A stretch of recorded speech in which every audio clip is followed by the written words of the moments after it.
The alarm woke Commander Jake Martinez from his sleep. Red lights flashed across the bridge of the UES Titan as his crew rushed to their stations. Jake pulled on his uniform and ran to the command center. Something was wrong. What do we have? Jake asked his communications officer. Sir, we're picking up a signal from deep space. It's not like anything we've seen before, said Lieutenant Mike Johnson, his fingers dancing over the controls. Jake looked at the main screen. Strange symbols and sounds filled the display. The signal was strong, which meant whoever sent it had powerful technology. But more importantly, it was aimed directly at Earth. Get Dr. Lisa Kane up here now, Jake ordered. We need our best language expert. 20 minutes later, Dr. Kane arrived on the bridge.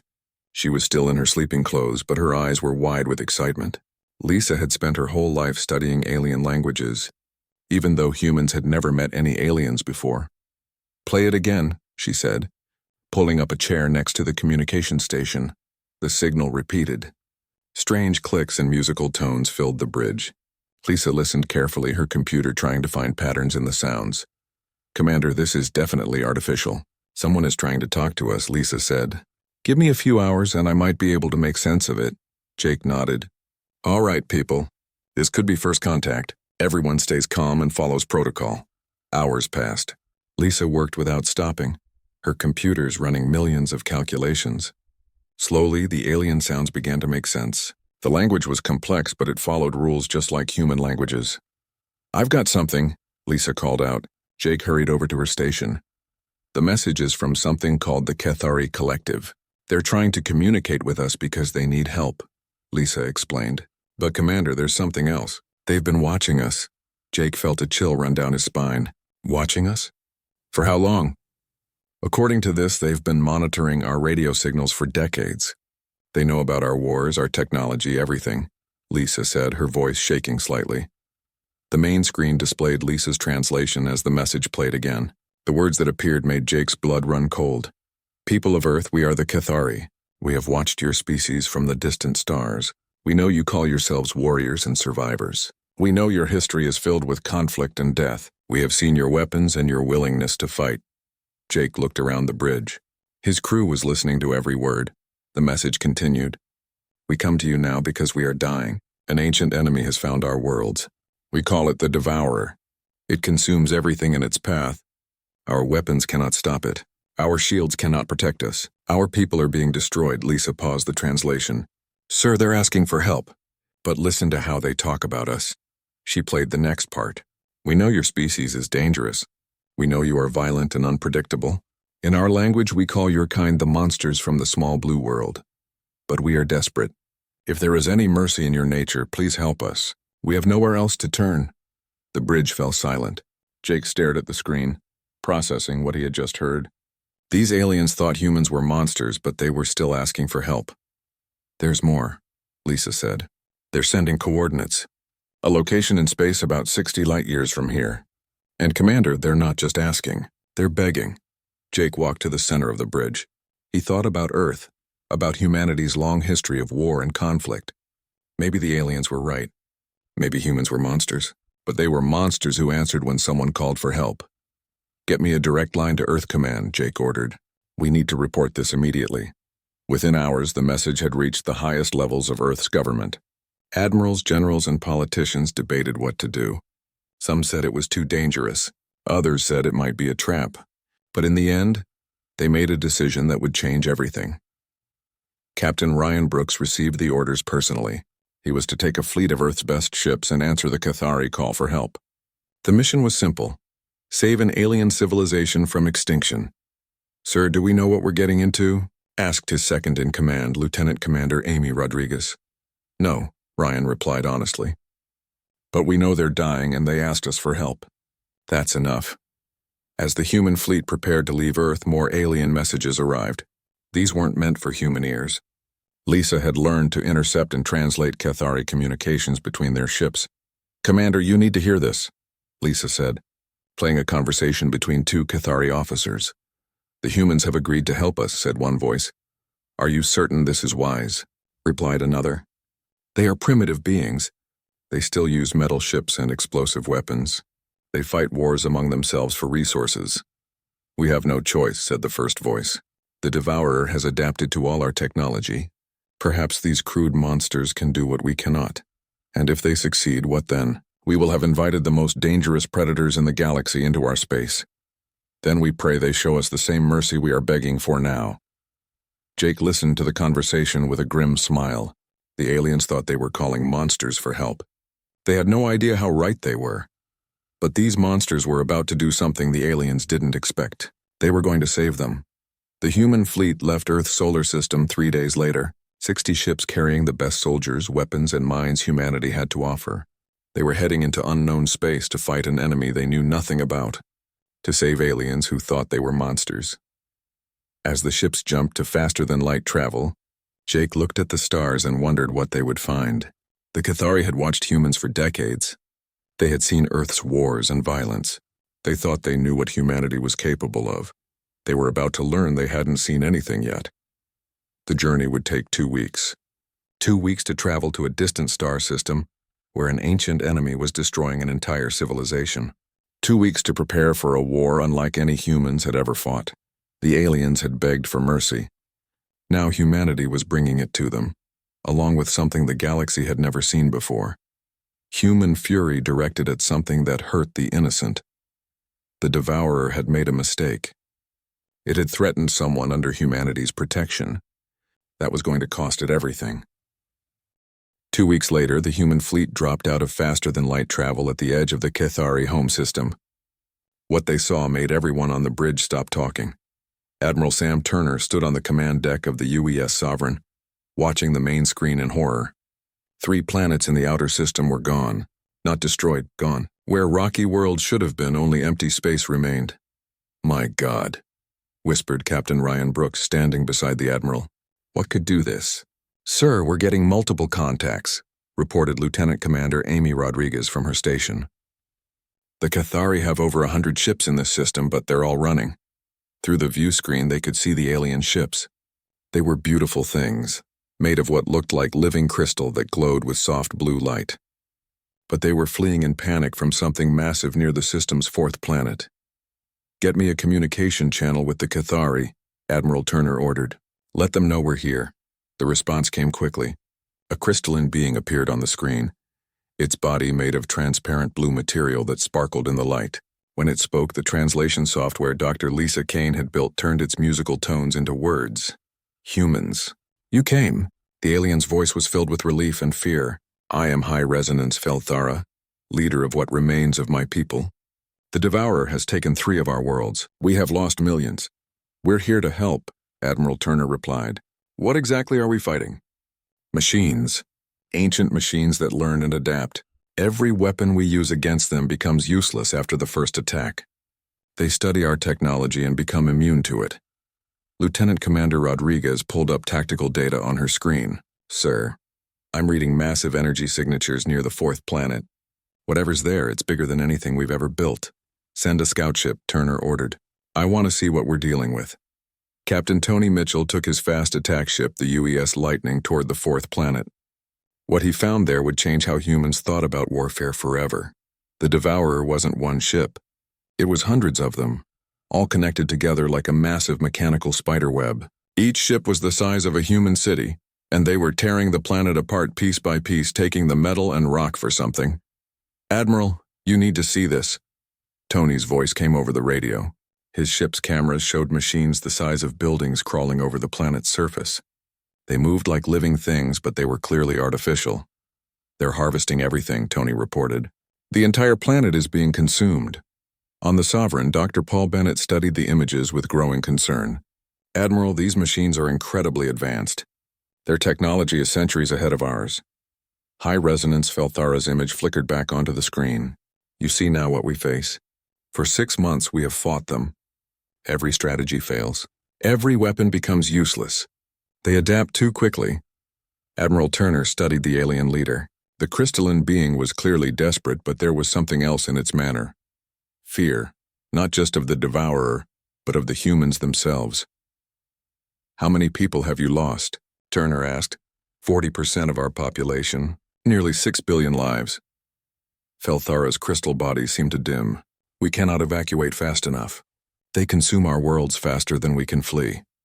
Lieutenant Commander Rodriguez was analyzing the tactical data when she noticed something strange. "Sir, look at these attack patterns. The Devourer machines only target advanced technology, energy weapons, force fields, anything sophisticated." Colonel Nick Davis, the fleet's tactical officer, leaned over her shoulder. "You're right.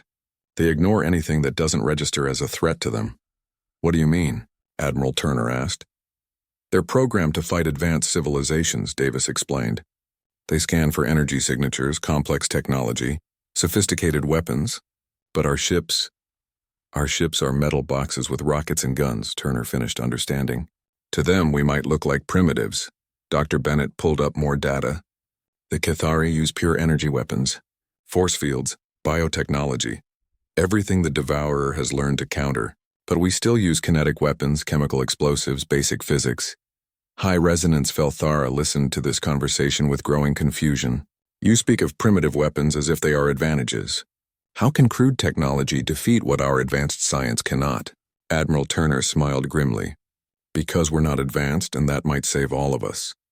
The first test came an hour later. Captain Tony Mitchell's scout ship encountered a small group of Devourer machines near an asteroid field. The machines scanned his ship, found nothing they recognized as advanced technology, and ignored him completely. "They're treating me like I'm not even here," Tony reported. "I'm 500 meters away and they don't care." "Fire a warning shot," Turner ordered. "Let's see what happens." Tony fired a single kinetic round from his ship's railgun. The metal slug hit one of the Devourer machines and bounced off its armor. The machine paused, scanned the ship again, and then continued ignoring it. It registered the impact but dismissed it as non-threatening. Tony reported, "Sir, I don't think these things are programmed to fight anything as primitive as us." Back on the Sovereign, the implications were becoming clear. Sergeant Major Kate Williams, the fleet's senior Marine, was studying the data with professional interest. "These machines were built to fight enemies that use energy weapons and advanced technology," she said. "They've never encountered anything that fights with bullets and bombs.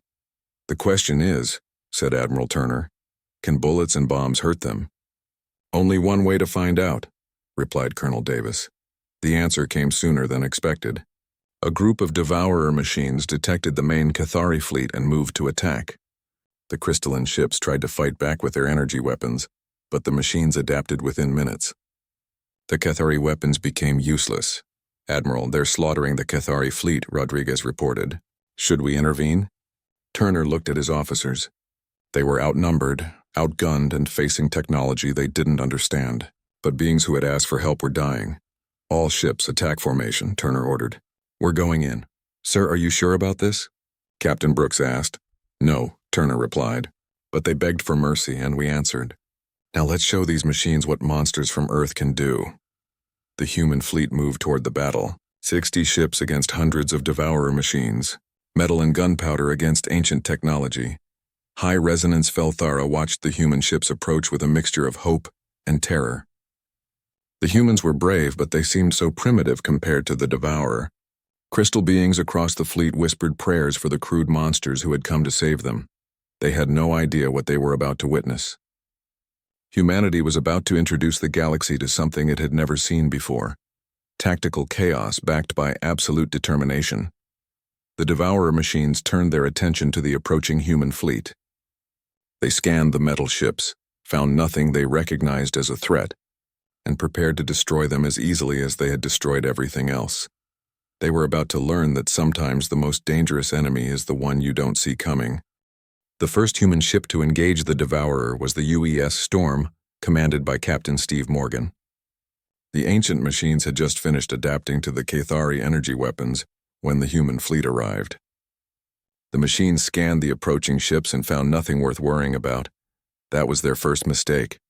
"All ships, open fire," Admiral Turner commanded from the Sovereign. The human fleet unleashed everything they had. Railgun rounds, missile salvos, and old-fashioned explosive shells filled the space between the two forces. The Devourer machines, expecting energy weapons they could adapt to, instead found themselves under attack by simple physics. A 5-kilogram tungsten rod traveling at 30 kilometers per second hit the lead Devourer ship. The machine's adaptive armor, designed to deflect energy beams, crumpled like paper. The rod punched clean through the ship and out the other side. Direct hit. reported Lieutenant Commander Beth Taylor from her weapons station. The target is heavily damaged. On their crystalline ships, the Cathari watched in amazement. The primitive human weapons were working where their advanced technology had failed, but the Devourer machines were learning. They began to analyze the kinetic attacks, trying to adapt their defenses. Within minutes, their armor started to thicken against physical impacts. "Sir, they're adapting to our weapons," reported Colonel Nick Davis. "Their armor is getting stronger." "Then we adapt faster," Admiral Turner replied. All ships switched to pattern Delta. "Confuse them." The human fleet scattered into a dozen different attack formations. Some ships used missiles loaded with chemical explosives. Others fired solid metal rounds. A few used nuclear warheads that detonated in brilliant flashes of light and radiation. The Devourer machines tried to adapt to each new attack, but they couldn't keep up. Every time they adjusted their defenses for one type of weapon, another would hit them from a different direction. Captain Tony Mitchell piloted his ship directly into the enemy formation, firing his engines at full power. At the last second, he ejected from his ship and activated the emergency beacon. The UES Lightning, loaded with nuclear torpedoes, crashed into a Devourer ship and exploded. "Tony's away," reported his wingman. "The target is destroyed." High-resonance Felthara watched the battle from the bridge of the Cathari flagship. The human tactics made no sense to the crystalline being. They seemed random, chaotic, even suicidal. But they were working.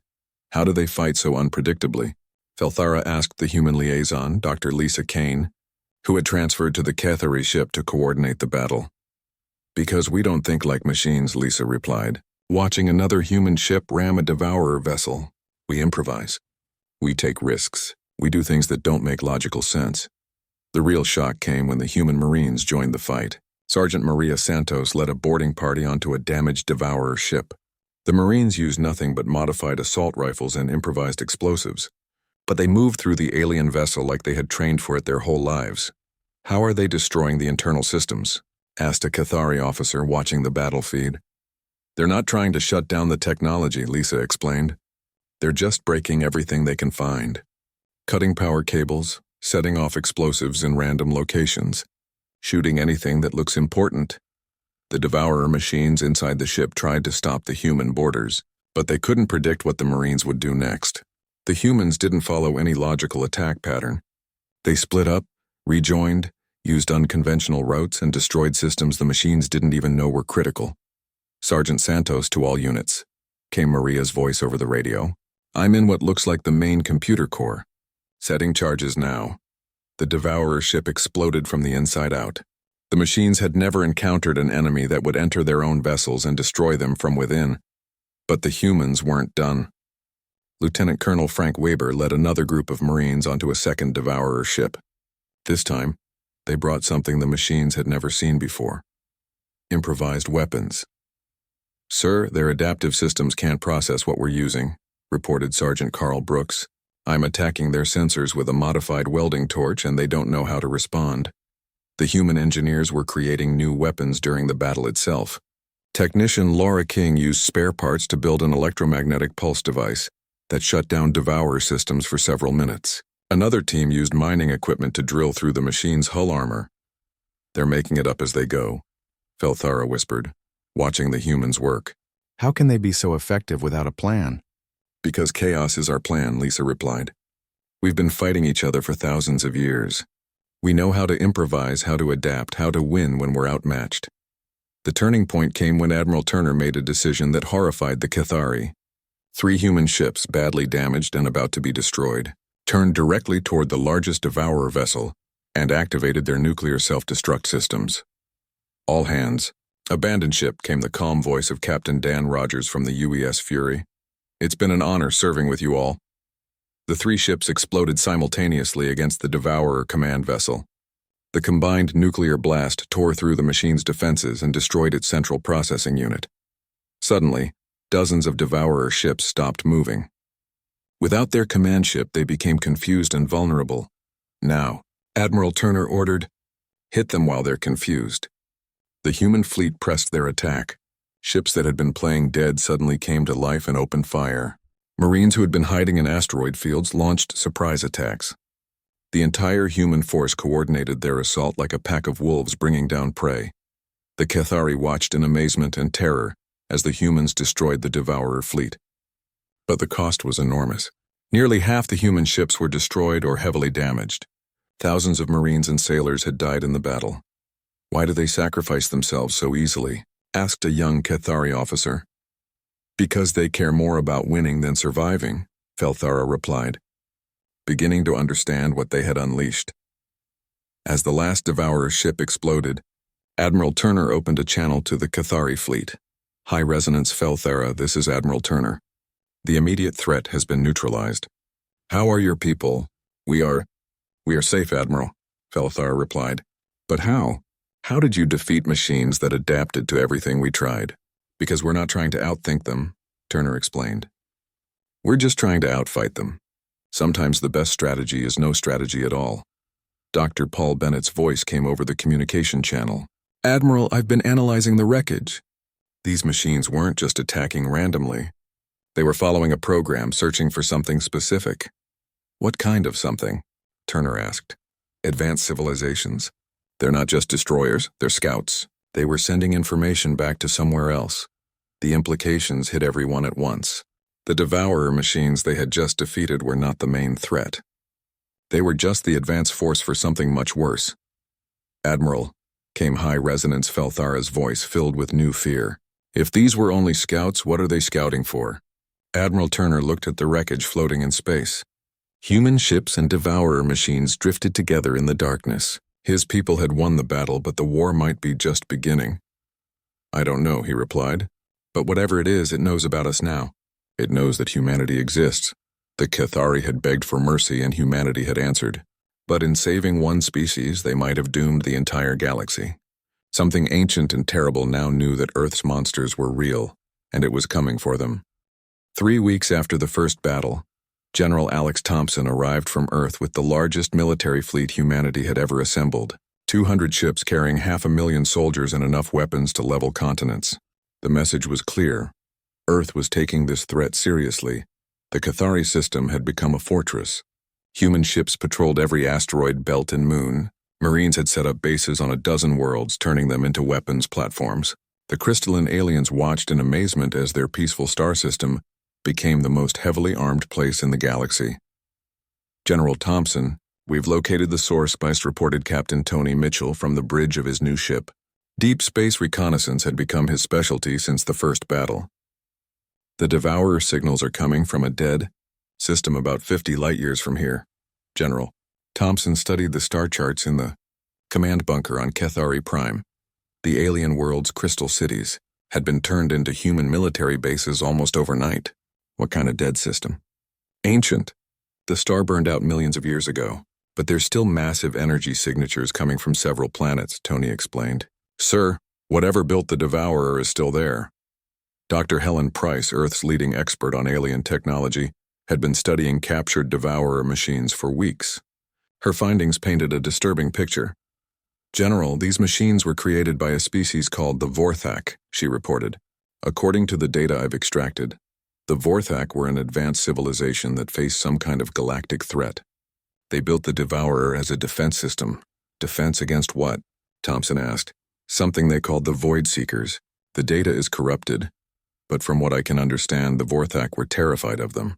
They created the Devourer to scout the galaxy and eliminate any civilization that might attract the Void Seekers' attention." High Resonance. Felthara entered the bunker, moving on crystal legs that chimed softly with each step. The alien leader had been working closely with the humans, though the partnership was still uncomfortable for both sides.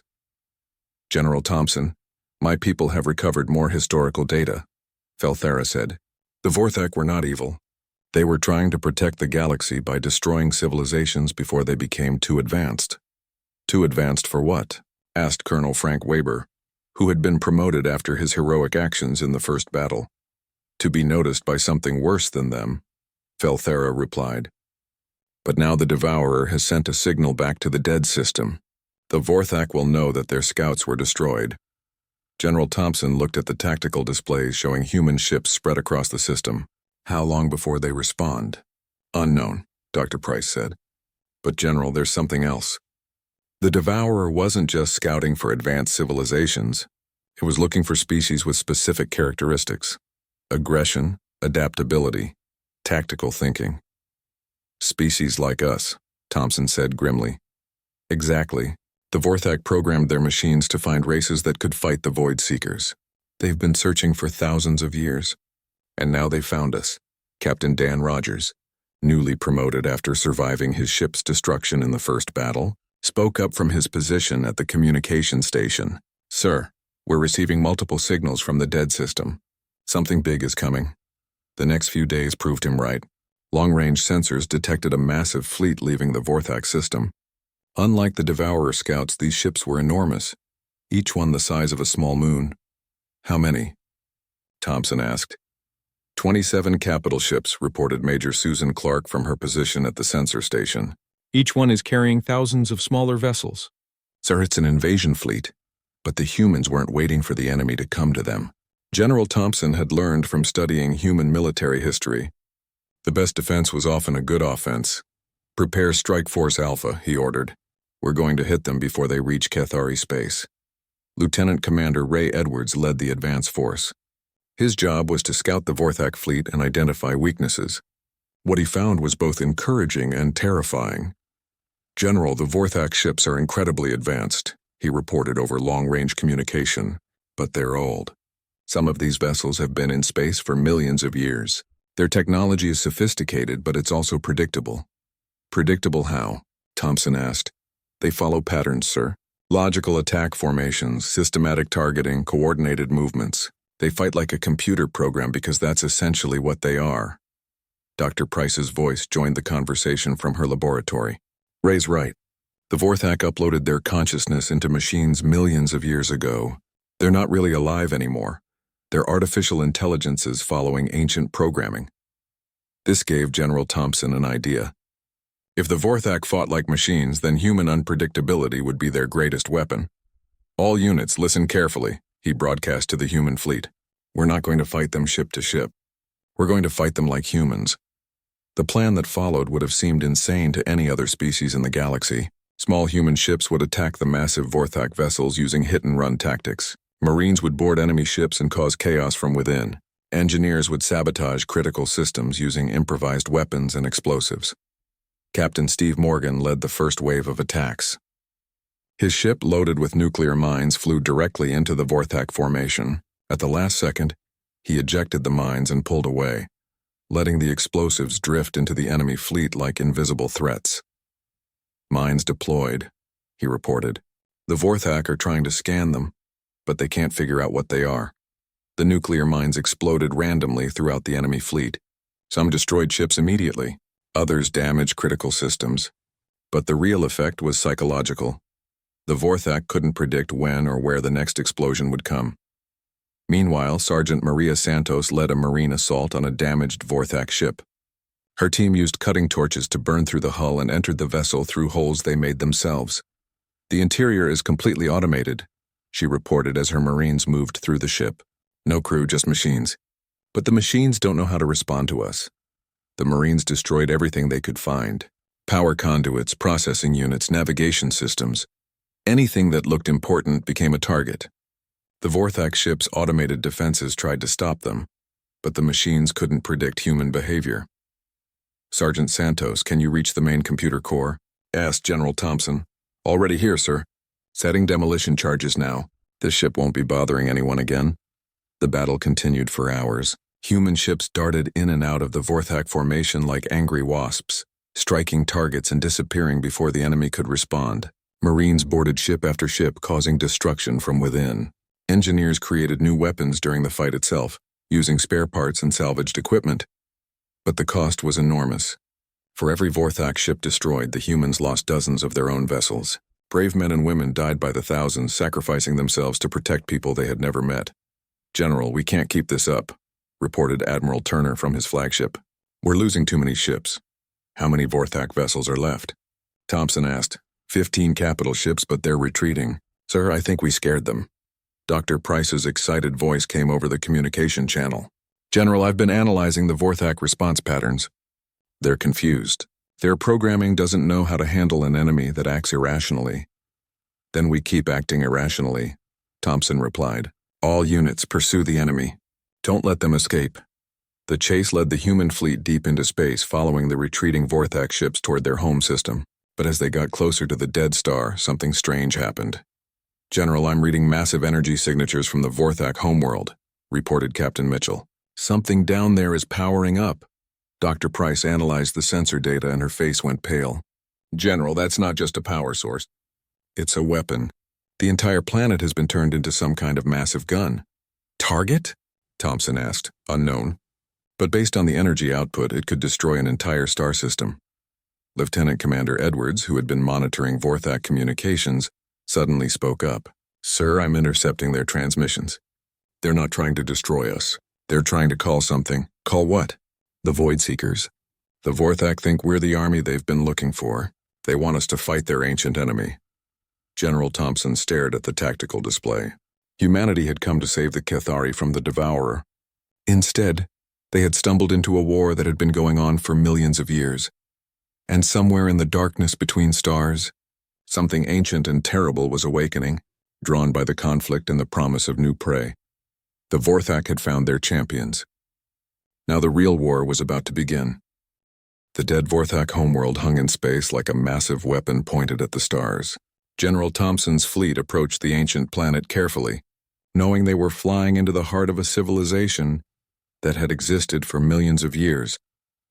Sir, we're receiving a transmission, reported Communications Officer Lieutenant Mike Johnson. It's coming from the planet's surface. The main screen flickered to life, showing a being that had once been alive but was now something else entirely. The Vorthak leader appeared as a mixture of organic tissue and mechanical parts, kept functioning by technology beyond human understanding. Humans of Earth, the ancient being spoke, its voice carried by machines that translated the words into English. I am Prime Constructor Zethvak, last of the Vorthak. We have waited eons for warriors like you. Admiral Turner stepped forward on the Sovereign's bridge. You sent the Devourer to destroy innocent civilizations. Billions died because of your machines. A necessary sacrifice, Zethvak replied without emotion. We have protected this galaxy for 4 million years, by eliminating species before they could attract the attention of the Void Seekers. But now it is too late. They are coming, and only warriors such as yourselves can stop them. Dr. Helen Price had been analyzing the energy readings from the planet below. General, that weapon they're charging, it's not aimed at us. It's pointed at dark space, the empty area between galaxies. What's in dark space? Thompson asked. Things that should not exist, Zethvak answered. The Void Seekers are not from our universe. They consume reality itself, turning matter and energy into nothingness. They are drawn to chaos, to conflict, to the kind of warfare you humans excel at.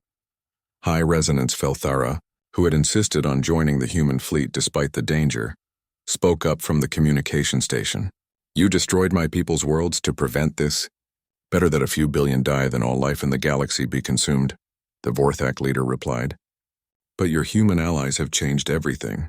They fight with a fury we have never seen. Perhaps they can succeed where we failed. Captain Tony Mitchell, monitoring long-range sensors, suddenly spoke up with alarm in his voice. Sir, I'm detecting massive gravitational distortions at the edge of the system. Something big is coming through from dark space. The main screen shifted to show the sensor readings. Reality itself seemed to be tearing apart as something forced its way into normal space. The thing that emerged defied description. It was darkness given form, a void in the shape of a ship that hurt to look at directly. The Void Seekers have arrived, Zethvak announced. They were drawn by the conflict between your species and ours. Now they will consume this entire galaxy unless they are stopped. More tiers in space opened around the system. Dozens of Void Seeker ships appeared, each one a hole in reality that seemed to absorb light and matter. Where they passed, stars dimmed and planets simply ceased to exist. How do we fight something like that? Asked Colonel Frank Weber, staring at the impossible enemy. The same way we fight everything else, General Thompson replied grimly. With everything we have. The largest Void Seeker ship moved toward the Vorthak homeworld, reality bending around it like water around a stone. As it approached, the ancient weapon on the planet's surface fired a beam of pure energy that should have destroyed anything in the galaxy. The beam passed harmlessly through the Void Seeker ship. The creature didn't even seem to notice the attack. Energy weapons are useless, Dr. Price reported. They exist partially outside our reality. Physical laws don't apply to them the same way. Then we try something they won't expect, Thompson ordered. All ships attack formation. We're going in. Sir, how do we hurt something that doesn't follow the laws of physics? Asked Captain Dan Rogers. By throwing physics at them until something sticks, Thompson replied. The human fleet charged toward the Void Seeker ships. It was the most desperate attack in human history. Metal and flesh against things that existed beyond normal reality. The first surprise came when human weapons actually worked. Kinetic rounds and nuclear explosives couldn't destroy the Void Seekers, but they could disrupt them, causing them to flicker in and out of normal space. Keep firing, shouted Admiral Turner as his ship launched every missile it had. We're hurting them! Lieutenant Commander Ray Edwards led a desperate boarding action against one of the smaller Void Seeker vessels. His Marines used cutting torches and explosives to force their way inside, finding a reality that shifted and changed around them. Sir, the interior doesn't make sense. Edwards reported, his voice strained. Gravity works sideways, time moves in circles, and the walls are made of compressed starlight. Can you damage it? Thompson asked. We're trying everything. Sergeant Carl Brooks is setting off explosives in what might be the engine room, but it's hard to tell what's real in here. Meanwhile, Major Susan Clark led a fighter squadron in a kamikaze attack against the largest Void Seeker ship. Her pilots flew their ships directly into the creature's form, their nuclear self-destruct systems detonating inside the thing's partially real structure. The Void Seeker ship flickered and screamed. A sound that existed in dimensions humans couldn't perceive, but felt in their bones. For the first time, one of the ancient creatures showed pain. We're getting through to them, Clark reported before her ship disappeared into the Void Seeker's form. Hit them with everything! The battle raged across the dead system. Human ships threw themselves against enemies that shouldn't exist, while Marines fought inside vessels where the laws of reality changed from room to room. Thousands died in the first minutes, but their sacrifice was buying time for something else. Dr. Price had been working frantically with the Vorthak computers, trying to understand their ancient weapon. General, I think I know what that planetary gun is for. It's not a weapon, it's a lock. A lock on what? Thompson asked. On the barrier between our reality and theirs. The Vorthak have been using it to keep the Void Seekers in dark space, but the lock is failing. Prime Constructor Zethvak's image appeared on the screen again. Dr. Price is correct. Our weapon can seal the barrier, but it requires massive amounts of energy channeled through chaos and conflict. The Void Seekers feed on order and logic. Only complete pandemonium can power the lock. You mean we have to keep fighting, Thompson realized. More than fighting. You must embrace the chaos that is humanity's greatest strength. Every impossible tactic, every suicidal charge, every moment of beautiful human madness feeds power into the lock. Admiral Turner understood immediately. All ships abandon all tactical doctrine. I want chaos. I want pandemonium. I want every crazy plan anyone has ever thought of. What followed was the most insane battle in galactic history. Human ships flew backwards while shooting forwards. Marines attacked using mining equipment and kitchen utensils. Engineers built weapons out of spare parts while under fire. Pilots performed maneuvers that violated the laws of physics and somehow worked anyway. Captain Steve Morgan loaded his ship with nuclear waste and garbage, then rammed it into a Void Seeker while playing loud music on every speaker. Sergeant Maria Santos led her Marines in a charge against creatures made of living darkness, armed with nothing but assault rifles and sheer human stubbornness. The more chaotic the battle became, the brighter the Vorthak weapon glowed. Reality itself seemed to stabilize around the human fleet, as if their absolute refusal to follow logical tactics was somehow reinforcing the laws of physics. It's working, Dr. Price shouted over the sound of explosions. The barrier is strengthening. But the cost was enormous. Ship after ship disappeared into the Void Seeker's darkness. Entire marine companies vanished fighting enemies in impossible spaces. The human fleet was being destroyed even as it saved the galaxy. Lieutenant Commander Edwards, still fighting inside a Void Seeker ship, made the final sacrifice. General, I'm at what might be their power core, setting all remaining explosives. Tell Earth that humanity answered the call. The explosion tore through dimensions, disrupting the Void Seeker ship's connection to dark space. As it died, its scream of rage and pain fed more power into the Vorthak weapon. The lock is almost complete, Zethvak announced. But it needs one final surge of chaos to seal permanently. General Thompson looked at his tactical display. Half his fleet was gone. Thousands of his people were dead. But the mission wasn't finished. All remaining ships ram the largest Void Seeker, he ordered. Every ship, every Marine, everything we have left. Sir, that's suicide, protested Admiral Turner. Yes, it is, Thompson replied calmly. But that's what humans do. We throw ourselves into impossible situations because someone needs to. The remaining human ships, less than 50 vessels out of the original 200, turned toward the massive Void Seeker that loomed over the Vorthak homeworld. They flew in perfect formation, every captain and crew member knowing they were flying to their deaths. At the last second, Admiral Turner broke formation. General, take the survivors home. Someone needs to tell Earth what happened here. Turner's flagship, the Sovereign, loaded with every nuclear weapon in the fleet, struck the Void Seeker like a spear of light piercing darkness. The explosion could be seen from other star systems. A brilliant flash that marked the moment the barrier between realities sealed forever.